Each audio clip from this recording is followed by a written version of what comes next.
सानिया जी पंजाब से। श्री हरिवंश महाराज जी।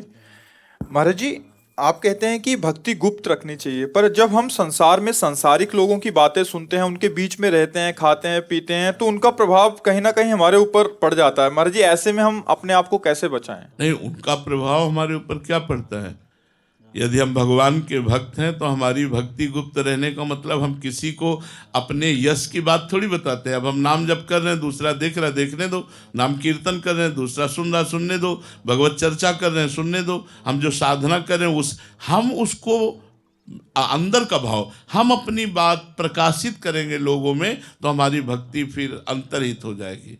हाँ, अगर हम अपनी बड़ाई मारेंगे, अपना भक्ति का प्रदर्शन करेंगे, तो हमारी भक्ति क्षीण हो जाएगी। कहने का तात्पर्य ये है, ऐसा नहीं कि अब कोई देखे ना तो हम माला न चलावें, हम भजन न करें, हम पाठ न करें, ऐसी बात नहीं। इससे हानि नहीं होनी। हानि होनी है जब हम अपनी बड़ाई मारते हैं, हम अपने को बड़ा भक्त साबित करते हैं, तो हमारी भक्ति क्षीण होने लगती है। और देखो, दूसरे का प्रभाव हमारे ऊपर पड़े, ये बहुत कमजोर बात है, बहुत कमजोर स्थिति है। जो रही उत्तम प्रकृति का आकर्षकत कुसंग, चंदन विष व्यापत नहीं लपटे रहत भुजंग। यदि हमें भक्ति करनी है तो हमको ऐसे रहना जैसे हमें बाजार में श्री जी के लिए इत्र लेने जाना है। अब कहीं मांस बिक रहा है, कहीं ये बिक रहा है, कहीं वो बिक रहा है, हम ना किसी की निंदा करते, ना किसी से मतलब रखते हैं, सीधी गली अपने चले जाते हैं, श्री जी का इत्र लिया, अपनी कुटिया चले जाते हैं। ऐसा भक्त होना चाहिए। हम पूरे संसार रूपी बाजार में हैं, व्यापार नौकरी जो भी कार्य कर रहे हैं, अपने कार्य से मतलब है। लेकिन अब हमारा मित्र वो कह रहा शराब पियो, नहीं हम तेरी मित्रता स्वीकार नहीं करते। मांस का हम नहीं, तेरी मित्रता स्वीकार नहीं करते।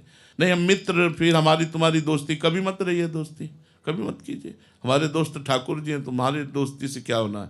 तुम गलत आचरणों की हमें शिक्षा दो, गलत आचरण हमको पाओ, हमारे दोस्त बनो, ऐसा नहीं।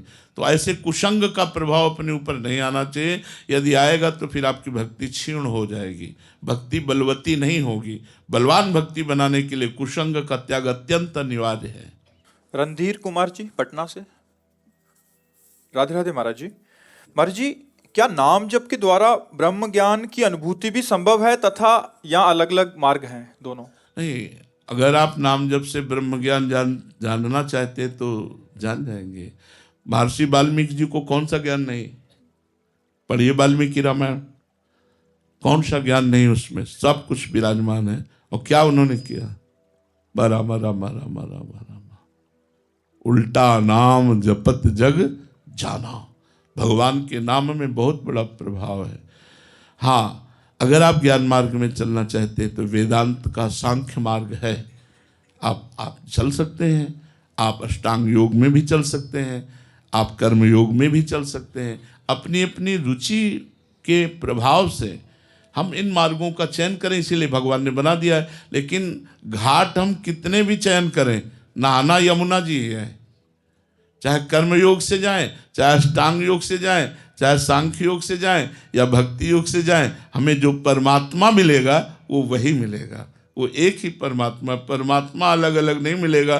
भाव के द्वारा तो अलग है, लेकिन तत्व के द्वारा वो एक ही है, उसमें कोई अंतर नहीं। तो अपनी रुचि वैचित्रता के अनुसार अपने को देखना चाहिए। हमारी रुचि ज्ञान मार्ग में है तो भगवान ने ज्ञान मार्ग बनाया है, भक्ति मार्ग में तो भक्ति मार्ग में। पर भक्ति मार्ग का कोई भगत अज्ञानी नहीं होता। देखो, भगवान की भक्ति के प्रभाव से गरुण महाज्ञानी गुण राशि, ज्ञानी ही नहीं कहा उनको, गरुण जी को महाज्ञानी कहा।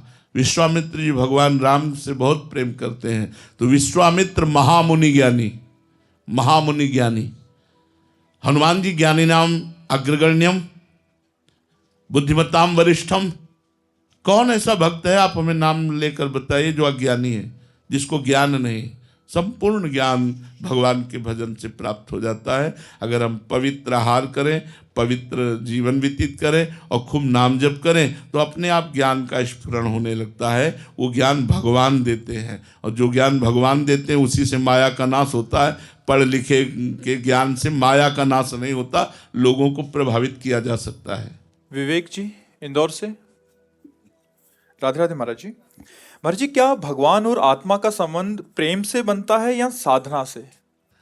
वैसे अज्ञान जनित प्रश्न है। भगवान और आत्मा एक ही है। वो जो आत्मा है वही भगवान है, जो भगवान है वही आत्मा है। इसमें दो नहीं है, द्वैत नहीं है। हाँ, अब हम द्वैत में स्थित है। शरीर, समझ रहे हो? आत्मा को आप जानते हैं? ईमानदारी से नहीं जानते। आप शरीर को लेकर बात करें तो शरीर है द्वैत, आत्मा है अद्वैत। अब मैं अपने को भूल चुका हूं, तो अब हम अपनी साधना प्रारंभ करते हैं शरीर से, मन से, बुद्धि से, चित्त से, अहम से। साधना करते करते जब हमारा शरीर राग नष्ट होता है, सूक्ष्म शरीर भागवतिक हो जाता है, मन बुद्धि चित्त अहंकार इंद्रिया, तो हमें अपने स्वरूप का बोध होने लगता है कि मैं स्वयं परमात्म स्वरूप हूं। चाहे वो जिस मार्ग से जाए, जैसे भक्ति मार्ग से जाएगा तो दास्य है, सखा है, वात्सल्य है, गोपी है, सहचरी, ये सब चिदानंदमय स्वरूप होता है। वो अपने चिदानंदमय स्वरूप में स्थित होकर भक्त भगवान की सेवा में निमग्न रहता है और ज्ञानी मोक्ष को प्राप्त हो जाता है। तो जो आत्मा है वही भगवान है। जो प्रेम की बात है वो हम द्वैत से लेकर के करते हैं।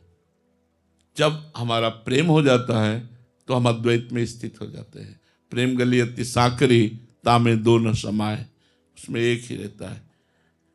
ब्रह्म नहीं, माया नहीं, नहीं जीव नहीं काल, अपनी ही सुध ना रही, एक रहे नंदलाल, अपनी भी याद न रही।